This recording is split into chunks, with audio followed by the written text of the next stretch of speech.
ZTE est une marque assez anonyme en France, pourtant la marque fait partie des poids lourds de l'industrie du smartphone chinoise. Elle a longtemps boudé le pays en ne proposant que des appareils sous marque blanche à des opérateurs. 2016 est l'année du changement. Oui, je sais, quelqu'un a déjà dit ça. Puisque le constructeur semble enfin nous proposer une gamme de smartphones sous sa bannière à prix compétitif. Salut tout le monde, c'est Mathieu de Rester Connecté et nous allons découvrir le flagship de ZTE, le Axon 7.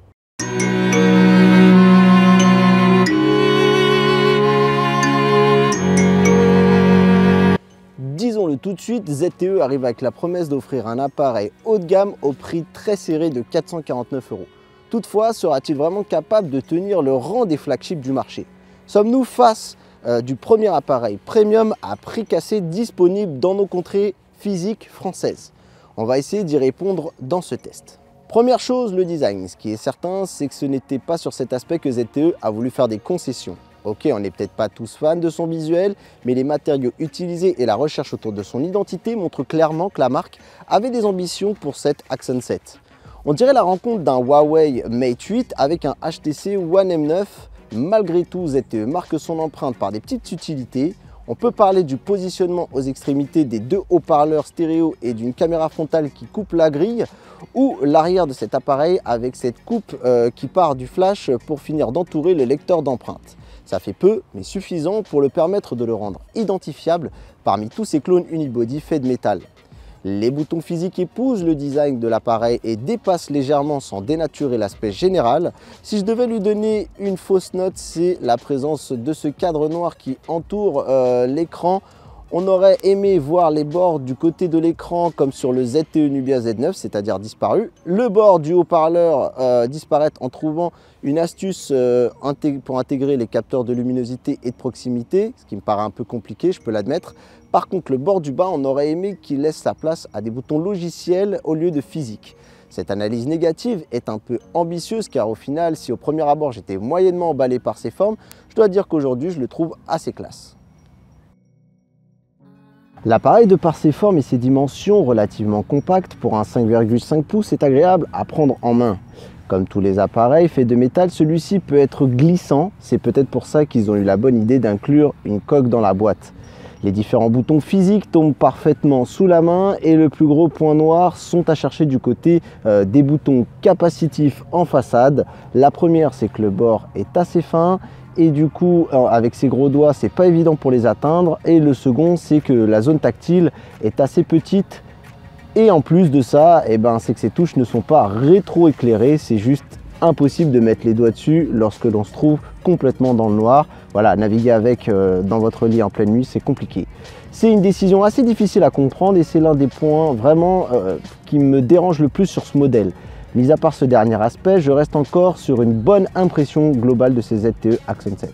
Le Axon 7 dispose d'un écran de 5,5 pouces qui occupe 72,2% du ratio boîtier-écran, ce qui le place quasiment à égalité avec le S7 qui lui est de 72,1.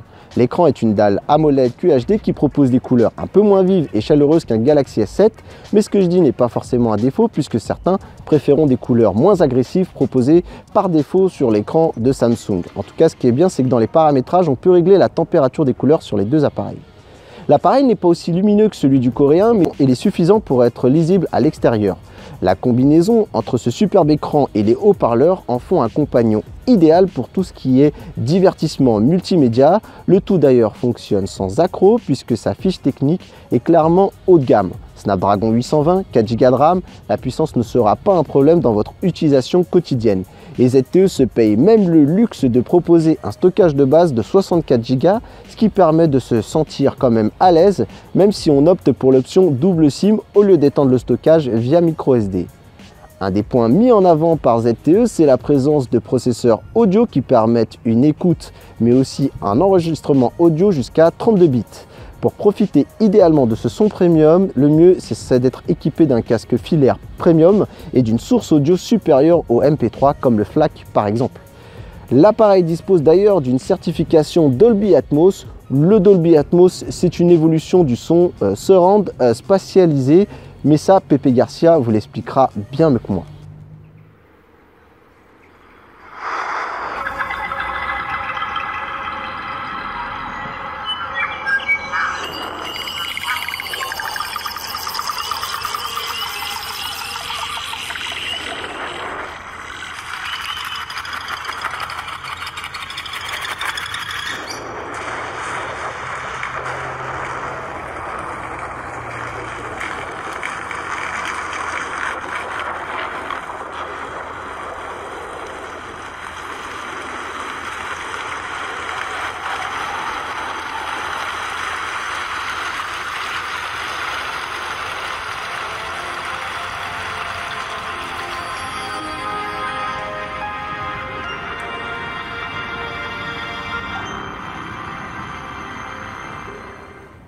Le lecteur d'empreintes fonctionne plutôt bien, il se situe au dos du smartphone, ce qui fera pas plaisir à tout le monde. De toute façon, j'ai envie de dire que chacun a sa paroisse.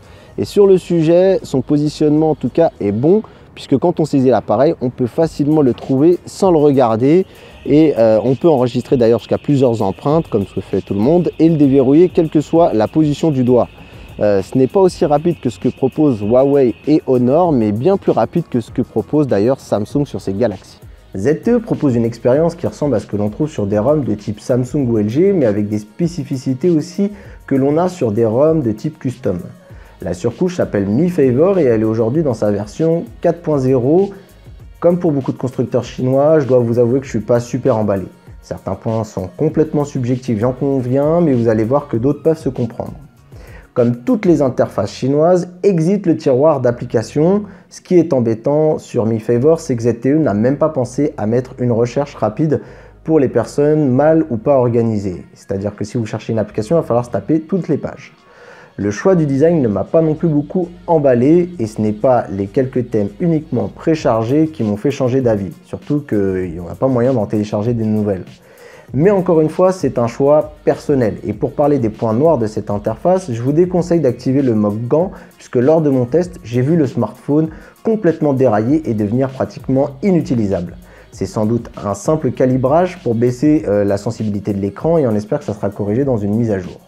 Autre point à améliorer, je ne suis pas parvenu à chercher un titre de musique via le lecteur musical du téléphone.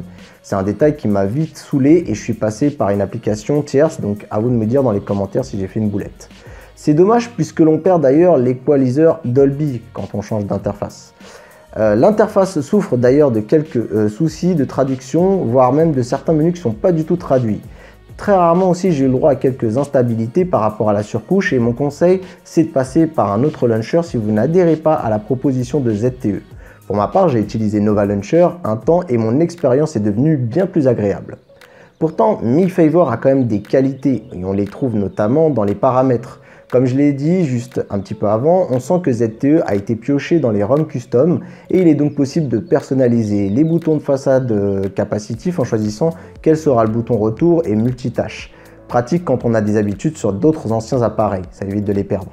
Il est même possible de pouvoir créer des boutons de manière logicielle ainsi que d'autres fonctionnalités comme par exemple la touche dédiée à la capture d'écran.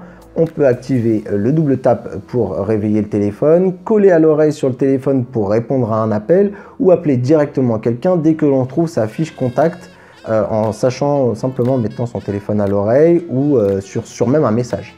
Il est possible de secouer le téléphone pour activer la lampe torche et utiliser 3 doigts pour déclencher une rapide capture d'écran. On peut même déverrouiller son appareil grâce à la voix, une méthode qui n'a tout simplement pas marché dans mes tests, donc je le déconseille. Pour conclure, tout n'est pas parfait et il y a une marge de progression avec des mises à jour, mais c'est loin quand même d'être mauvais. Côté autonomie, on a le droit à une batterie de 3250 mAh, ce qui semble correct sur le papier, et dans les faits, ça l'est aussi. Mais en tout cas, n'espérez pas tenir 2 jours en utilisation soutenue. Je l'ai tenté et j'arrive très vite à 30% l'après-midi. La faute en revient sans doute à l'écran QHD et quelques applications énergivores. La compensation se fera grâce au chargeur qui est Quick Charge 3.0, très efficace. Avec une batterie à 19%, il m'a fallu 30 minutes pour gagner 53% de batterie supplémentaire. C'est très efficace. On a donc droit à une charge rapide mais avec une batterie qui dispose d'une autonomie moyenne. L'appareil est équipé de 2 capteurs, un capteur avant de 8 mégapixels qui propose de bons clichés même si le selfie est gâché par un lissage trop présent et on a beau le désactiver, c'est toujours pareil. On est fan de nos défauts, laissez-nous tranquilles. Donc l'idéal c'est de passer par une application tierce pour avoir de meilleurs résultats. Concernant le capteur arrière de 20 mégapixels, on a le droit à un capteur qui propose une ouverture 1.8 avec un autofocus à détection de phase et un flash LED de ton et une stabilisation optique. Dans les faits, on a de beaux clichés lorsque l'on est dans des conditions avec un éclairage suffisant. Je note quand même que l'appareil est derrière face aux haut de gamme qui sont le Galaxy S7 ou le Huawei Mate 9 que j'ai eu à disposition. La faute vient sans doute du délai du déclencheur qui est 2 fois plus lent que par exemple sur celui du coréen. Du coup, on ressent parfois des tremblements un peu inévitables quand on clique sur le déclencheur. Rien de bien alarmant et on voit que c'est un petit peu compensé par le stabilisateur intégré sur ce ZTE. Bonne nouvelle toutefois, les 20 mégapixels offrent plus de détails quand on zoome sur un cliché. Les défauts évoqués s'accentuent quand on est dans une situation de faible luminosité. Et malgré ses 1.8 en ouverture, l'appareil est clairement en retrait.